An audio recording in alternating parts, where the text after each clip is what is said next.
warahmatullahi wabarakatuh. Waalaikumsalam. Alhamdulillah wa salli wa sallim ala Rasulillah wa ala alihi wa sahbihi wa wala wa ba'd. Jemaah yang dirahmati Allah, karena hari ini kita akan menghadapi Dzulhijjah, dan sebahagian saudara-saudara kita juga ada yang sudah berangkat. Maka alangkah baiknya kita sedikit membaca hadis-hadis Nabi tentang haji. Di dalam Al-Quran tentang haji ada satu surah yang judulnya Suratul Hajj. Walaupun isinya hanya sedikit saja membicarakan haji, kebanyakan isi Suratul Hajj itu adalah tentang akidah, iman, ancaman-ancaman kepada orang-orang yang mendustakan ayat-ayat Allah atau yang kufur kepada Allah Ta'ala, tentang kiamat. Bahkan ayat pertama atau ayat kedua dari surat Al-Hajj ini berbicara tentang kiamat. Ya ayyuhan taqu rabbakum inna zalzalatas sa'ati syai'un 'azim. Hai manusia,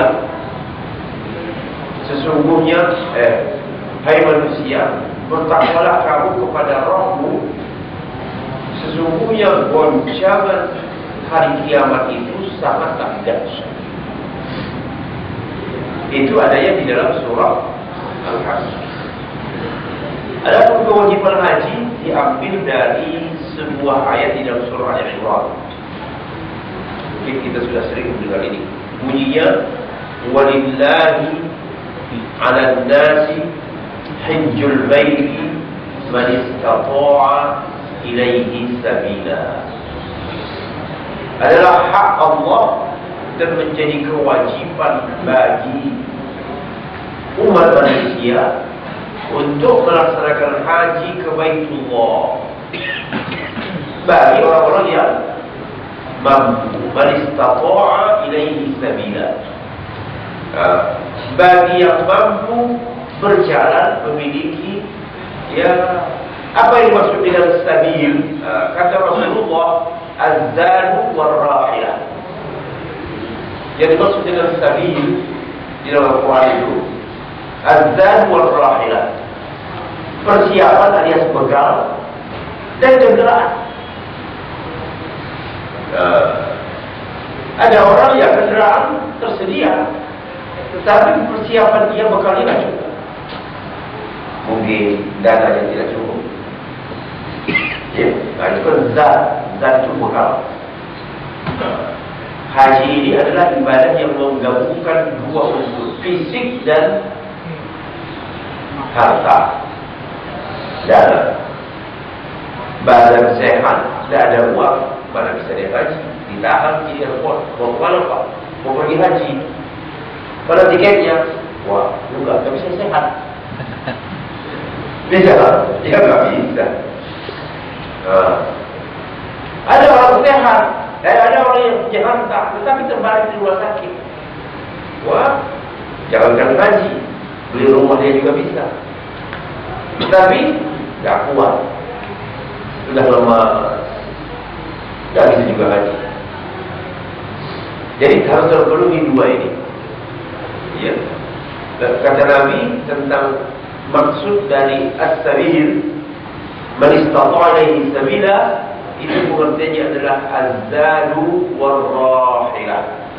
Zad itu artinya bekal, ar-rahilah itu artinya kendaraan. Ada uang, tapi tidak ada pesawat. Bisa juga kalau sudah haji, ya kan?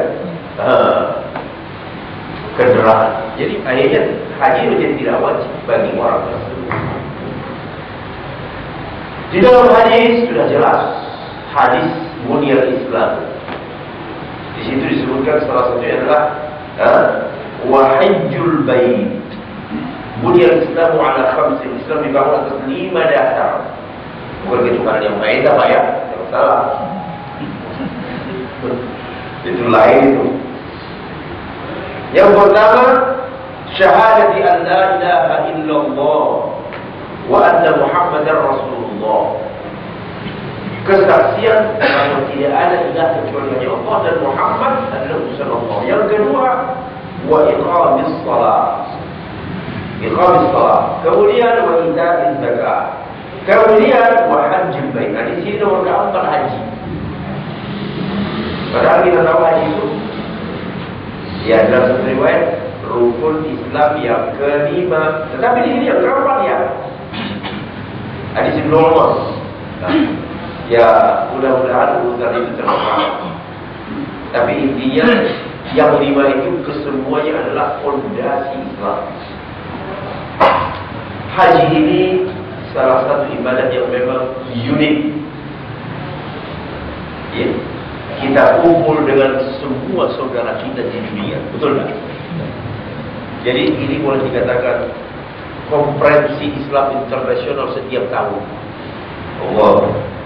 Seperti ada suara-suara kurang jelas kan Pak? Speaker yang itu dia pakai mic. Oh begitu. Oh nggak tadi bilangnya. Jadi ibadah haji ini memang mengumpulkan umat Islam dari seluruh penjuru dunia. Kalau bukan karena haji, mana mungkin Bapak mau datang pergi ke sana? Datang panas, gersam. Tapi karena haji, Masya Allah, seluruh penjuru dunia dari kutub utara mungkin dan bawah. Bukan cuma orang-orang Arab, dari berbagai penjuru dunia. Jadi konferensi Islam internasional hebatnya. Ada ajaran kalau Islam dia begini? Tidak ada.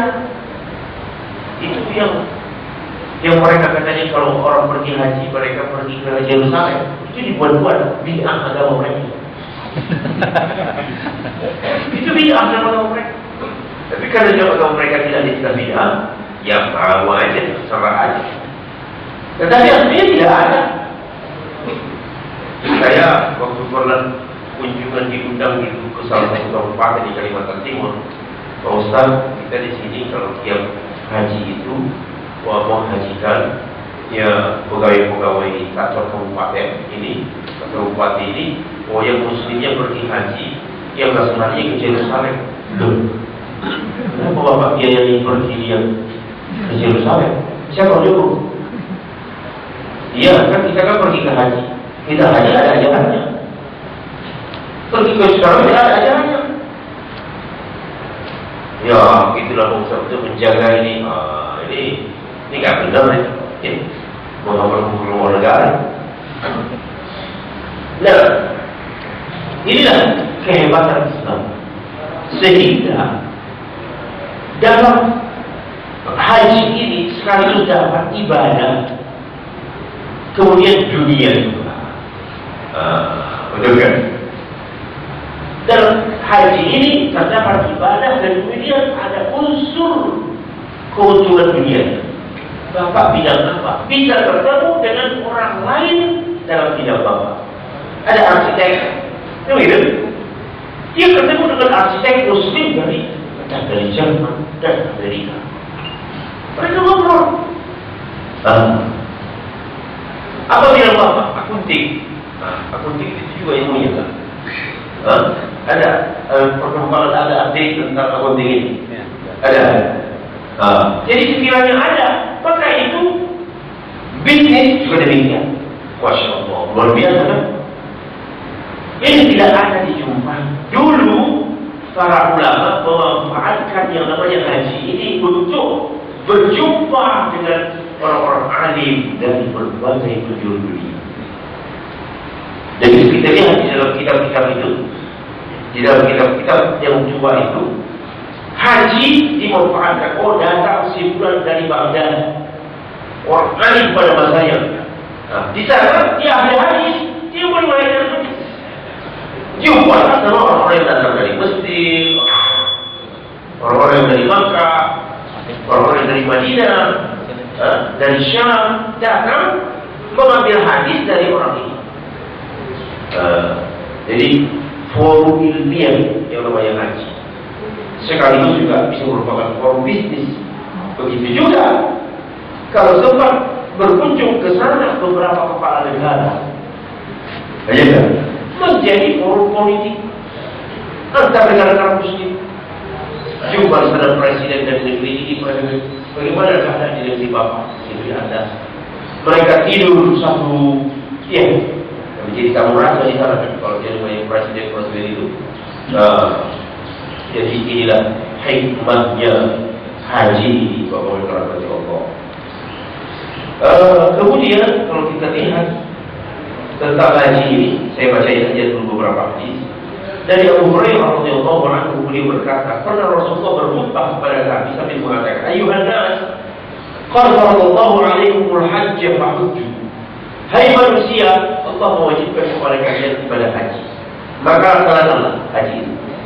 Lalu ada seorang lelaki di antara yang hadir itu, dia katakan saja 7 tangan. Aku amin ya Rasulullah. Apakah haji ini wajib setiap tahun? Astagfirullah. Ini bahaya loh.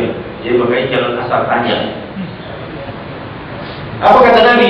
Nabi diam. Orang ini pulang-pulang lagi sampai 3 kali. Ya Rasulullah, apakah haji tiap tahun? Sampai 3 kali orang ini bertanya. Rasulullah menjawab apa? Lau qultu na'am la wajib. Kalau katakan iya, habis kalian. Dia akan jadi wajib. Kata Nabi apa? Walau istafa'u, dan kamu pasti tak akan sanggup. Ya betul. Kalau sekolah haji tiap tahun, habis kita. Kita bisa tak punya rumah, ada jadi tak sekolah. Tiap tahun harus kumpulin uang untuk haji. Jadi ini apa namanya? Cerita. Ya, tidak sembarang pertanyaan ini di zaman Nabi, Pak, ya, zaman Nabi. Karena sekali Nabi mengatakan suatu ucapan, itu menjadi agama. Itu jadi agama. Kalau kata dia, iya, itulah tadi menjadi kewajiban yang harus rutin tiap tahun. Seperti puasa pula lagi nanti, yang namanya haji. Setiap tahun orang puasa, maka haji menjadi tiap tahun. Sehingga makanya Nabi diam. Sumpah Nabi pun mengatakan, "Daruni ma taraktuhu." Cukupkan kalian apa yang sudah kutinggalkan. Aku sudah mengatakan haji itu wajib. Udah, jangan tanya berapa kali. Kalau katakan wajib, kalau katakan haji itu wajib, sekali saja udah cukup. Kan yang penting orang melaksanakan, iya kan? Jadi memang dari dulu pun ini yang namanya ini kan, orang yang suka bertanya ini dari dulu sudah ada.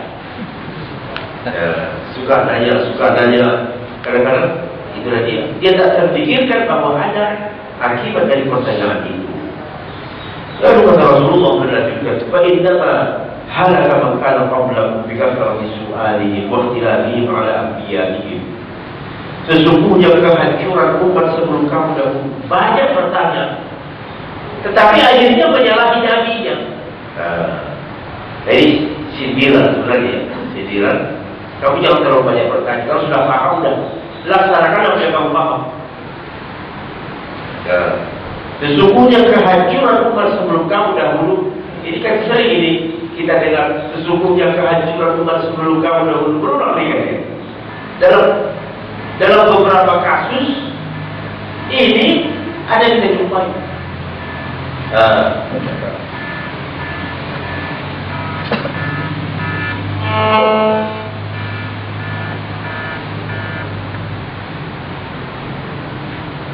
Halo, Bapak baru ceramah, nanti aja.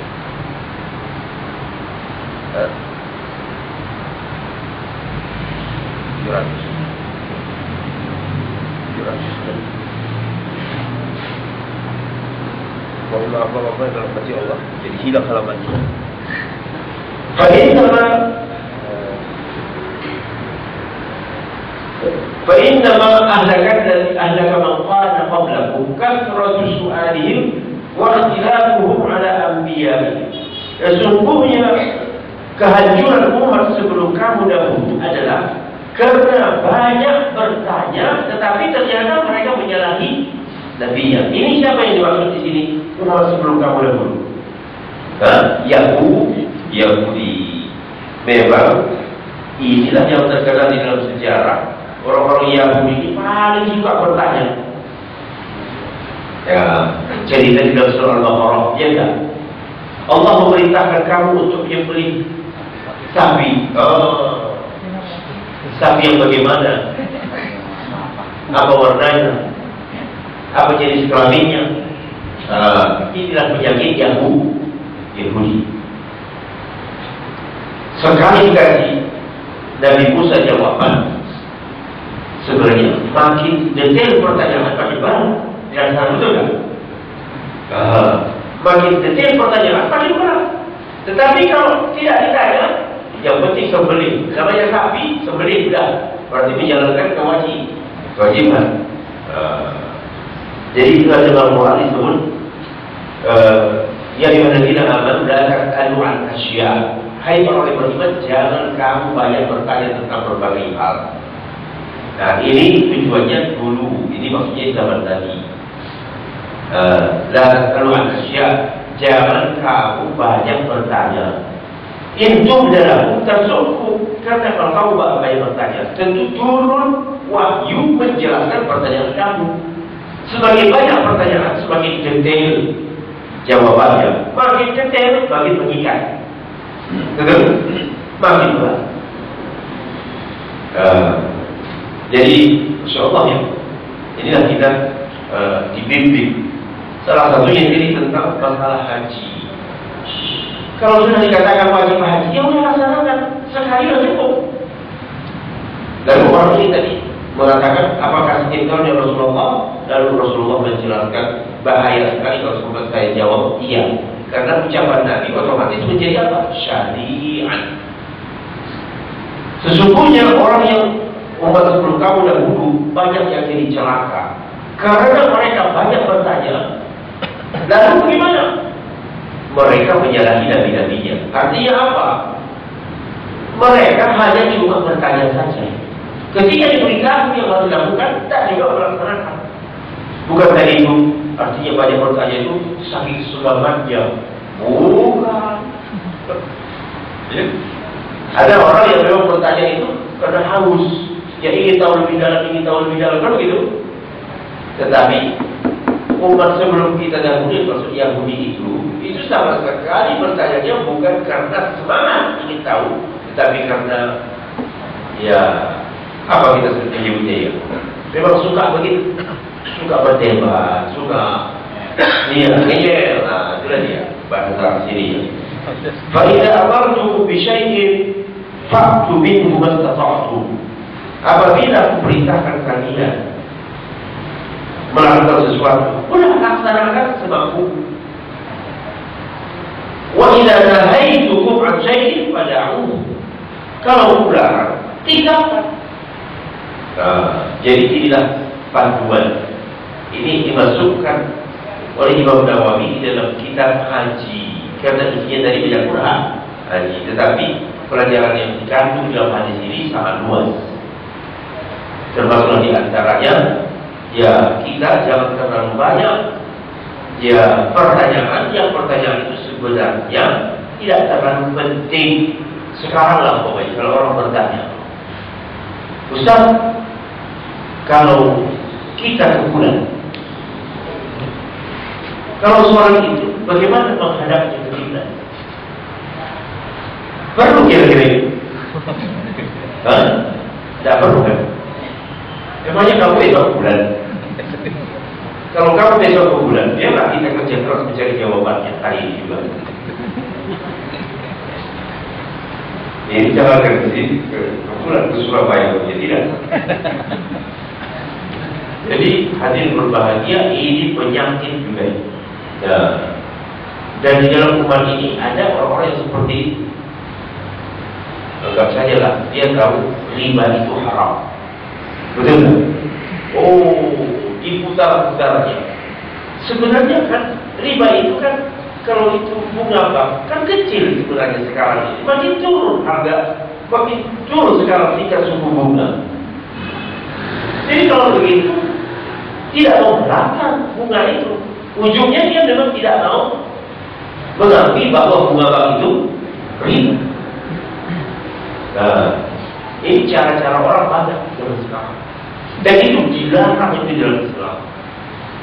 Kalau kamu tahu sesuatu itu sudah haram, udah tinggalkan kamu. Jangan kamu olah. Olah artinya apa namanya? Goyang kanan, goyang kiri. Lama-lama ujungnya apa? Ya nggak apa-apa kalau begitu. Ini penyakit Yahudi. Ada dalam hadis ceritakan begini, Allah mengharamkan daging babi, mengharamkan khamar, mengharamkan tangkai, mengharamkan berhala, kan begitu. Lalu ada sahabat yang bertanya, lemak tangkai itu ya Rasulullah bisa digunakan untuk ya buat lilin, gitu ya, untuk mencat kapal, perahu, lemak tangkai. Lalu apa kata Rasulullah? Allah melaknat kaum Yahudi.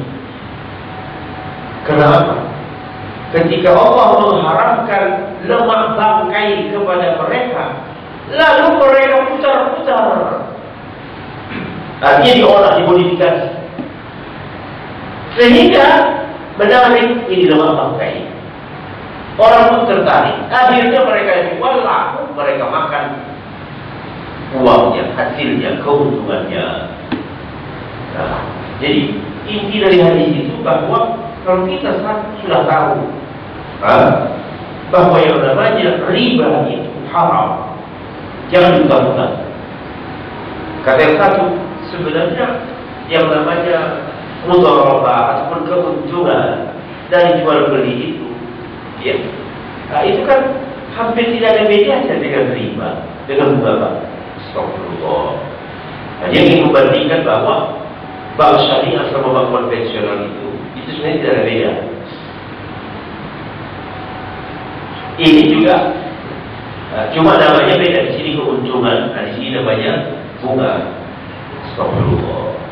Inilah orang-orang yang mirip perilaku Yahudi. Sampai-sampai Allah mengatakan dalam Quran apa?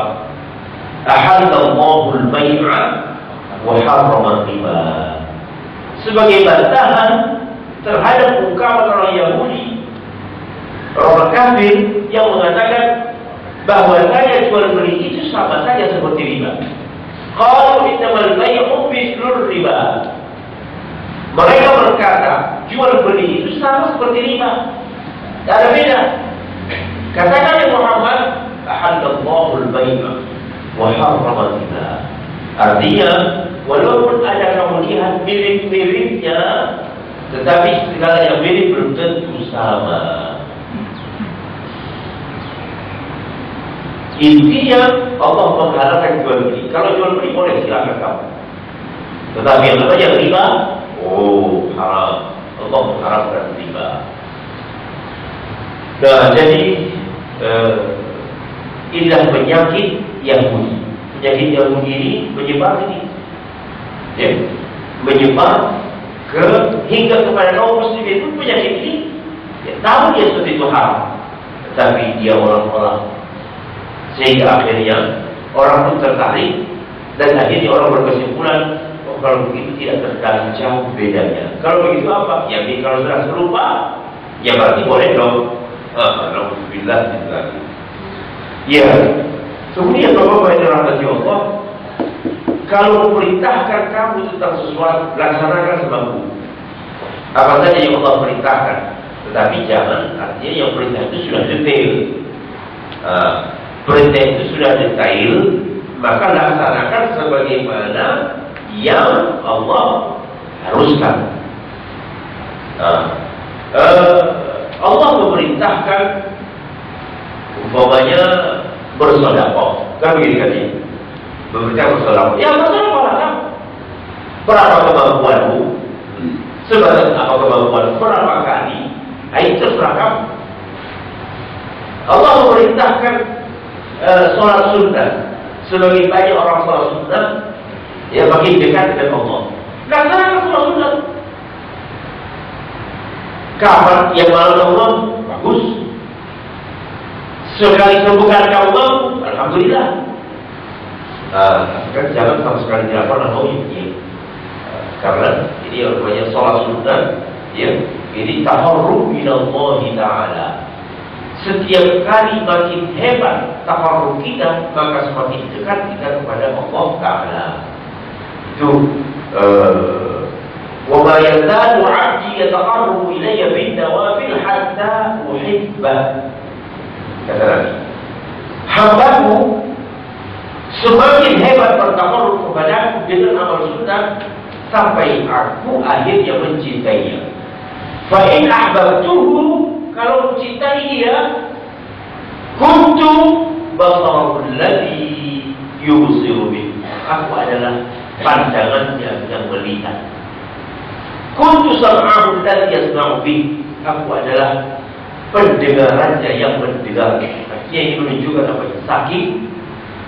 Saking dekatnya. Inilah kegunaan an-nawafil. Kemudian hadirin yang berbahagia, kalau melarang sesuatu, fadahu, tinggalkan kamu. Sudah dilarang ya tinggalkan. Penyakit yang boleh tadi kan, tahu dia dilarang, dia modifikasi, dia olah, supaya akhirnya apa? Menarik dan mereka pun tergiur. Hadis berikutnya, Rasulullah pernah ditanya, ayyul amal afdal? Apa dia Pak? Amal apa yang lebih utama? Lalu kata Rasulullah, qala imanun billahi wa rasulihi, beriman kepada Allah dan Rasulnya. Jelas ini nomor satu, iman billahi wa rasulihi. Kemudian ditanya lagi, summa madza? Lalu Rasulullah, al-jihad fi sabilillah. Nomor dua urutannya, jihad fi sabilillah itu nomor dua urutannya setelah iman billahi wa rasulihi. Masya Allah, ya. Kalau Anda membaca biografi sahabat, itu Anda akan mengambil kesimpulan bahwa semua sahabat itu yang di kepalanya bagaimana bisa ikut dalam setiap jihad. Berlomba-lomba mereka kalau sudah yang namanya ada pengumuman mau jihad. Tidak ada yang mau ketinggalan. Bahkan sampai-sampai seorang sahabat melaporkan, apabila terjadi jihad, tidak ada yang tinggal di Madinah kecuali hanya perempuan, atau orang sakit, atau anak kecil, atau yang berikutnya kaum munafik.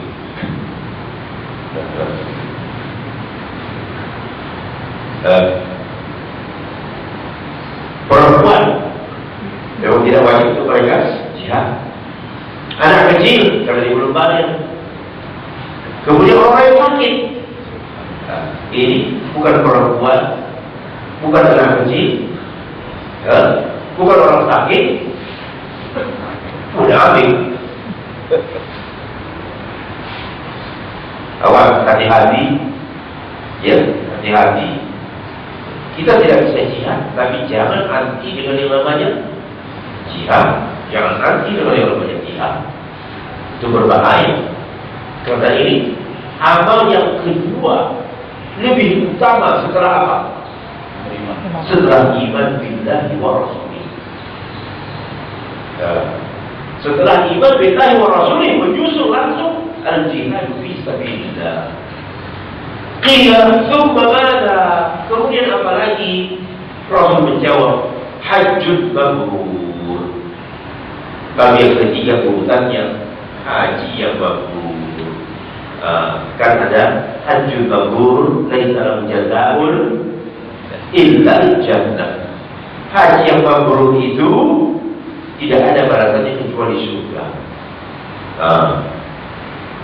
Tetapi urutannya urutan keberapa tadi? Ketiga. Setelah iman dan al-jihad. Ayo ini perlu kita baca. Su'ilan nabiyyu, su'ilan nabiyyu sallallahu alaihi wasallam. Ayyul amali afdal? Qala iman billahi wa rasulihi. Qila summa madha? Qala al-jihadu fi sabilillah. Qila summa madha? Qala hajjul mabrur. Jelas. Ya kan? Iman billahi wa rasulihi.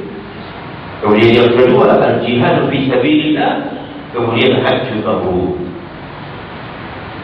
Hadirin, pernah Abu Hurairah melaporkan, ku dengar Rasulullah bersabda, sallallahu alaihi wasallam. Kalau disebut Rasulullah, ya, tadi kita bersalawat.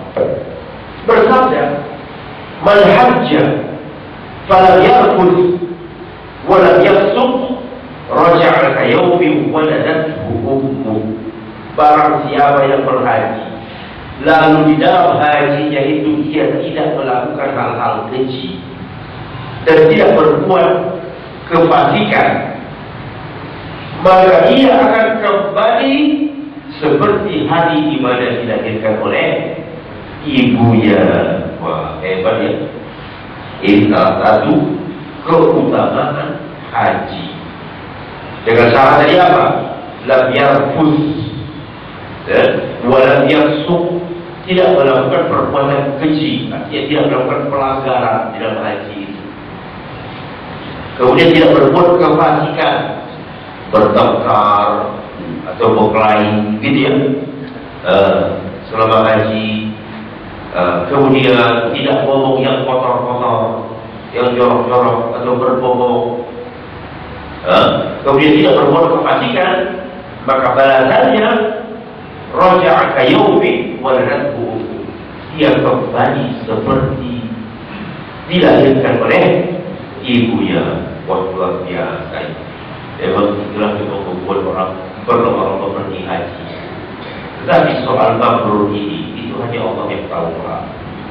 Tapi itu ya, kita banyak-banyak berdoa saja. Mabrur atau tidaknya ya berdasarkan pandangan ulama yang ketahuannya itu kalau ada perubahan di dalam hidup. Tadi yang korupsi sekarang sudah tidak boleh lagi. Berarti kita bilang hajinya apa? Nggak perlu. Oh, tadinya ke masjid itu susah, Jumat saja kita menjadi. Tetapi setelah pulang haji, wah itu siapa itu? Oh, baru haji. Kemarin gitu ya, ada perubahan.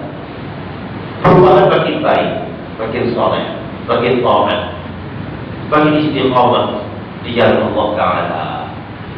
Karena kalau sesungguhnya kalau diperhatikan atau ditadaburi haji ini pengokohan akidah yang luar biasa.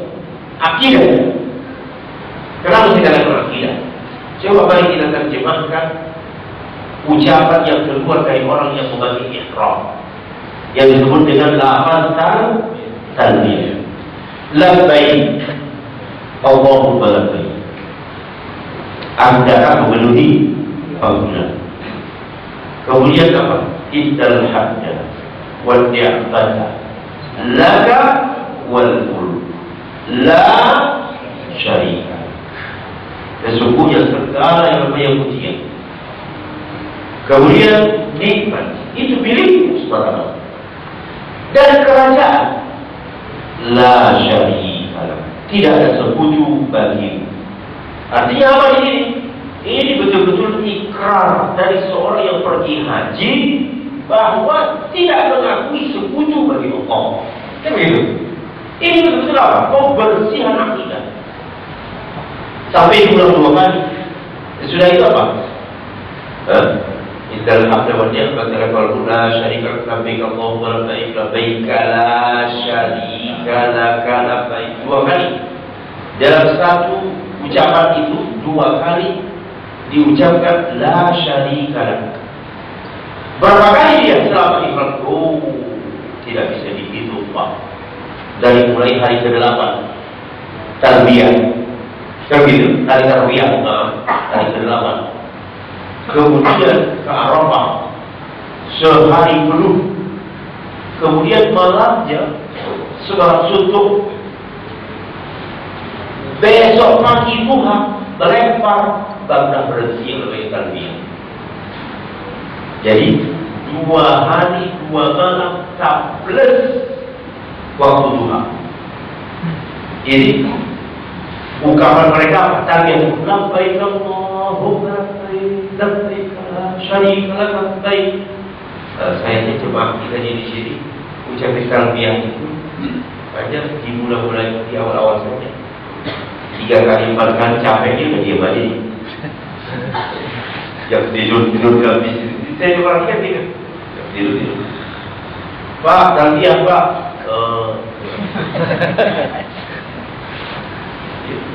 Padahal ini sesuatu yang kita ucapkan itu insya Allah berpengaruh ke dalam hati, betul kan?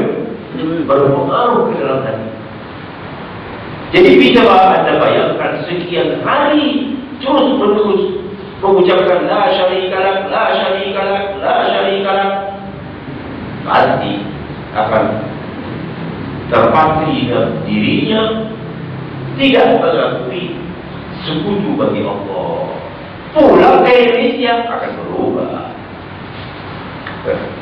ya, akan berubah jelas. Nah, begini kalau orang betul haji mabrur itu, tapi kalau dia di sana, ya kebiasaan namanya tetap saja. Lagi tidak pakai ihram merokok dia. Bahkan ada yang ihram juga. Astagfirullahaladzim.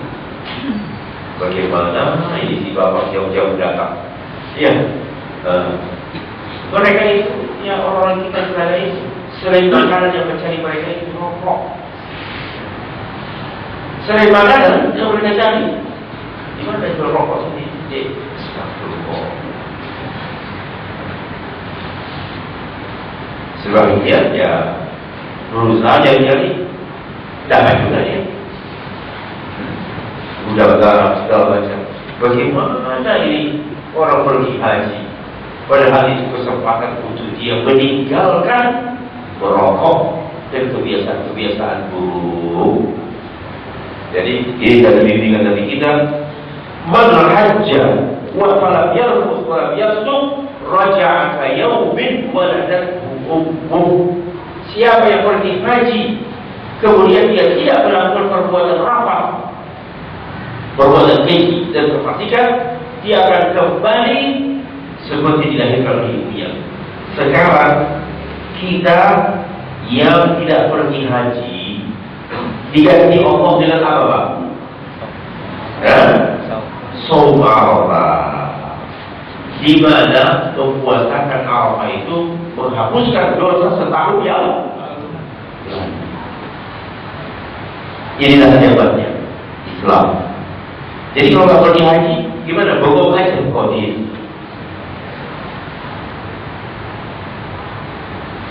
Alhamdulillah. Ya di Allah wa kembali. Nah, jadi orang yang tidak pergi haji dikasih Allah kesempatan mencari pahala, yaitu semua Allah. Dan ini jangan sampai tidak. Mudah-mudahan kita jangan lagi bingung ya. Kenapa bingung? Orang di sana sombong, kita di sini tidak bisa sombong karena bukan hari Arafah. Karena beda penentuan pemerintah di sana dengan di sini. Jadi akhirnya ya betul kantor harus kita di sini. Ya. Kata yang satu, saya puasa. Dia puasa. Tapi ketentuan pemerintah hari ini belum lagi puasa. Karena besok, kata yang lain, kata yang 1 bulan, kapan dia puasa besok? Belum. Orang di sana sudah melempar, itu hari ini puasa. Jadi begini teruslah kita ini. Ya, tetaplah terus. Nah, hadirin yang dirahmati Allah. Jadi puasa Arafah ini sangat penting. Dan hari Arafah itu adalah hari di antara hari-hari yang sangat mulia di sisi Allah. Yaum Arafah. Kalau Anda pergi haji atau saudara Anda pergi haji, tolong nasihatkan 1 hari penuh hari Arafah itu jangan kemana-mana, duduk zikir. Ini perlu dikasih tahu ini orang pergi haji. Kebiasaan kita di sini terbawa-bawa ke sana. Apa? Beceng. Ya, arti beceng itu bukanlah dia di depan tidak. Tetapi suka jalan ke sana, jalan kemari, bawa potret, foto kamera, naik ke Jabal Rahmah, foto-foto. Ayo Pak, foto. Kebiasaan orang kita ini. Kemana aja kamera. Padahal wajahnya begitu-begitu wajahnya.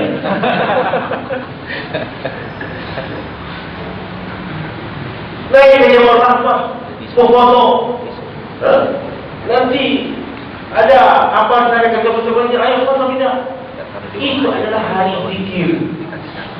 Yaum Arafah itu adalah hari zikir. Tidak ada hari yang lain. Tidak ada amal yang lebih mudah daripada zikir pada hari ini. Nah, ini harus disampaikan kepada jemaah-jemaah kita. Ya. Karena kita sudah banyak menyaksikan ini. Kita di pengalaman dari lapangan ini. Muter dia jadi kawannya. Ada katanya, ada dari kampung, kawan sekampung pergi haji juga. Jadi mumpung ketemu di sini. Wah, perlu mereka rupanya dia kecil juga Pak ya. Tahu dari sana dari sini ketemu di sini hebat kecil saja rupanya dia. Kau usah kamu bilang juga semua orang tahu. Kenapa kamu tidak manfaatkan untuk berzikir? Di dalam hadis dikatakan pada hari Arafah itu banyak sekali manusia yang dibebaskan dari neraka. Rasulullah bagaimana seharian? Masya Allah. Pertama kali dia masuk ke yang namanya masjid, masjid apa? Namirah. Disitulah dia sampai zuhur. Habis zuhur berkhutbah. Selesai itu beliau pun dengan untanya itu bergeraklah ke kaki gunung namanya gunung Jabal Rahmah. Tapi tidak ada yang ke atas. Tetapi berdiam, makanya dikatakan wukuf. Dan itu wukuf di atas unta. Berdoa sampai kelihatan ketiak. Sampai itu sore terbenam matahari Pak. Di kaki gunung Jabal Rahmah. Di dekat-dekat batu-batu yang tajam, batu-batu yang tajam. Di situlah beliau berwuku dengan mengendarai untanya. Di panas terik matahari. Ya, tidak bisa dibayangkan hawa di sana kalau sudah musim panas. Gimana? 50 derajat. Setelah mendidih kan. Kalau air kan. Nah, disitulah Nabi zikir sampai tenggelam matahari. Begitu tenggelam matahari beliau pun bergeraklah menuju apa? Muzdalifah. Dan ini selamanya masih dalam posisi berihram dan harus membaca lafaz talbiyah. Baru nanti selesai talbiyah, waktu melempar waktu duhai. Di situ baru selesai talbiyah. Tidak lagi orang bertalbiyah. Malamnya begitu juga. Malamnya itu orang di Muzdalifah. Di Muzdalifah itu adalah begitu. Malam kalau tidak tidur, kerjaan zikir. Jadi makanya baru terasa haji itu. Pulang baru bisa berubah. Ini haji seperti turis. Haji itu seperti turis, lancong. Turis itu begitu. Oh, ada yang dari sana, yang ke sana. Banyak yang begitu, Pak. Banyak yang begitu. Artinya ini ONH+ ini orang banyak duit ini. Ditambah pula lagi, perusahaan travelnya ini suka meringan-ringankan. Kita tidak usah menginap di Muzdalifah, lewat aja tengah malam sudah. Yang penting kan malam itu ada di Muzdalifah, lewat saja udah cukup. Jadi seharusnya pengusaha travel itu mencontohkan bagaimana yang terbaik. Yang terbaik itu adalah apa yang dilakukan oleh Rasulullah. Ini betul-betul menggeletak di situ. Di Muzdalifah itu ada tikar menggeletak di situ. Kemudian nanti di Mina, mereka ini gimana, Pak? Waktu di Mina, datang malam saja, ngopi-ngopi jadi malam di Mina itu. Udah itu, tengah kira-kira menjelang subuh, 1 jam sebelum subuh dia pergi ke waktu balik ke hotelnya. Jadi datang hanya sekedar memenuhi saja. Jadi rata-rata memang beginilah praktek haji orang. Makanya pulang ke Indonesia tidak ada yang berubah. Tidak ada yang berubah. Kenapa? Tidak ada sesuatu yang menyentuh perasaannya.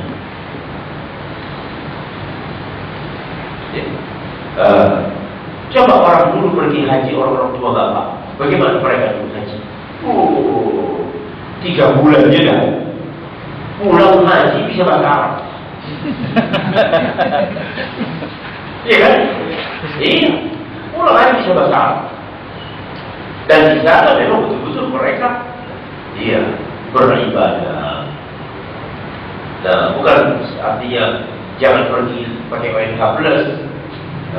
Silakan saja, tapi carilah yang betul-betul membimbing Anda untuk ibadah, bukan hanya sekedar menjanjikan kesenangan, kenyamanan kepada Anda, tetapi juga supaya ibadah itu terasa membekas di dalam hati. Nah, jadi bagi kita yang tidak bisa pergi haji, ada satu lagi selain puasa, mudhiyah, menyembelih kurban. Sekarang ini ada peringatan Nabi, man kana lahu sa'ah wa lam yudhi fala yaqrubanna masjidana hadha, atau kama qala sallallahu alaihi wasallam.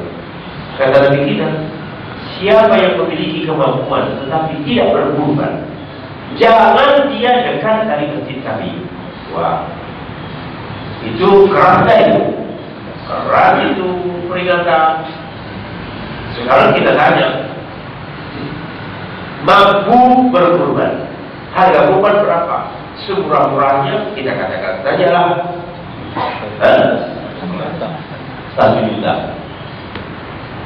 Selama hari berkurban itu, siapa di antara Anda yang tidak punya uang 1 juta di dalam rekeningnya?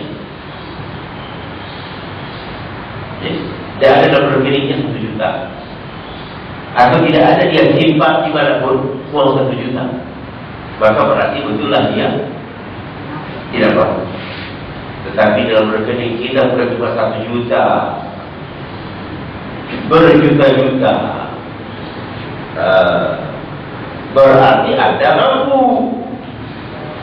Tidak berkurban, jangan dekat-dekat ke masjidnya. Masya Allah. Jadi peringatan Nabi harus kita betul diucapkan. Saya kira yang namanya pegawai direktorat pajak itu tidak ada yang tidak punya uang 1 juta. sekarang. Ya, makanya tidak ada alasan untuk tidak berkurban. Tidak ada alasan untuk tidak berkurban. Silakan saja di mana Anda mau memotong kurban. Dalam memotong kurban ini ada catatan yang harus kita tekankan. Apa? Soal penyembelihan. Ini jangan sepele. Dia sudah berkorban, sudah saya serahkan sama itu. Ini termasuk orang yang memotong supaya sempurna segala-galanya. Ya. Ini yang namanya hewan itu, Pak. Itu di dalam Islam dihormati, dikasihani, disayangi. Konsekuensinya tidak boleh menyakiti hewan yang mau disembelih di luar dari apa yang disunnahkan oleh Nabi. Dari sunnah Nabi sembelih, tetapi jangan sampai kau sakiti dia lebih dari apa yang disuruh oleh Nabi. Bagaimana menyakitinya? Disembelih kawannya depan dia. Itu menyakiti sekali. Ya. Jadi di sini kumpul kambing, di situ sebelum depan dia. Itu sangat menyakiti hewan. Dan itu tidak dibolehkan. Kemudian menajamkan mata pisau. Kata Rasulullah, "Fa'idza dzabhtum fa'ahsinul dzibha, wa idza qataltum fa'ahsinul qitlah." Atau kalau kamu mau membunuh, membunuhlah dengan cara yang ihsan. Kalau kamu menyembelih yang ihsan.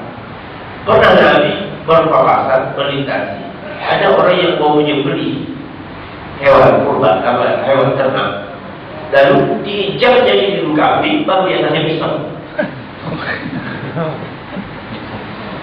Jadi sebelah tangan yang memegang kepala kambing, sebelah menyembelih.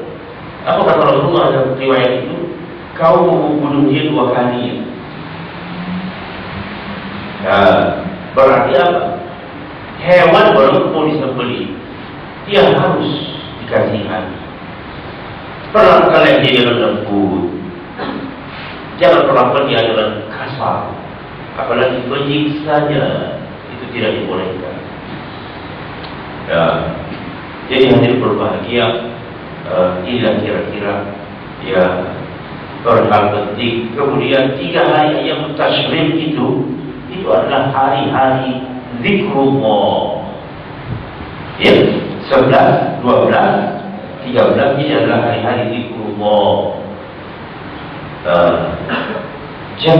Jangan kita artinya menyia-nyiakan waktu ini. Jangan seperti orang-orang, oh pergi ke sana, pergi ke mana, main ke sana, jangan.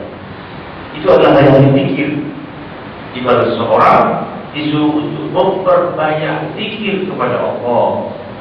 Dengan zikir ini apa? Hati jadi terang. Hati jadi terang. Dan orang yang tenang hatinya, jiwanya, insya Allah sehat fisiknya. Itu betul kan? Betul itu.